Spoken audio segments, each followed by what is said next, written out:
আজি আমি বৈচিত্ৰ্যময় অসমৰ চমুটোকা লিখা লাচিত বৰফুকনৰ বিষয়ে আলোচনা কৰিম। লাচিত বৰফুকন অসমৰ ঐতিহাসিক দেশপ্ৰেমিক বীৰ লাচিত বৰফুকনৰ জন্ম হৈছিল ১৬১২ খ্ৰীষ্টাব্দত গড়গাঁৱৰ ওচৰে পাজৰে কোনো এখন গাঁৱত। তেওঁৰ পিতৃৰ নাম মোমাই তামুলী বৰবৰুৱা। তেওঁৰ ৩জন ককায়েক আছিল। তেওঁলোকৰ নাম হ'ল লালুক হোলা, মৰংগী আৰু ভাৰধৰা। লাচিত বৰফুকন সৰুৰে পৰাই বৰ সাহসী আছিল। লাচিত বৰফুকনে নিজৰ দক্ষতাৰ ফলত অতি সোনকালেই ৰজাঘৰত নিযুক্তি লাভ কৰিছিল। প্ৰথমে হাচতি ধৰা তামুলী, তাৰ পিছত ক্ৰমে ঘোঁৰা বৰুৱা, দুলীয়া বৰুৱা আৰু শিমলু গৰীয়া ফুকন পদত নিযুক্তি লাভ কৰিছিল।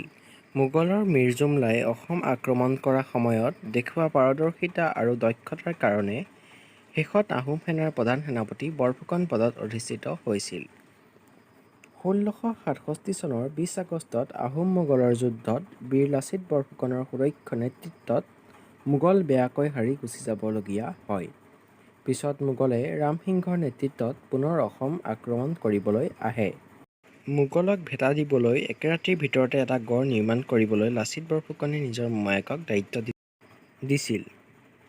কামত গাফিলতি কৰাত দেশতকৈ মোমাই ডাঙৰ নহয় বুলি খঙেৰে তেওঁ মোমায়েকক ঘপিয়াই হত্যা কৰিছিল।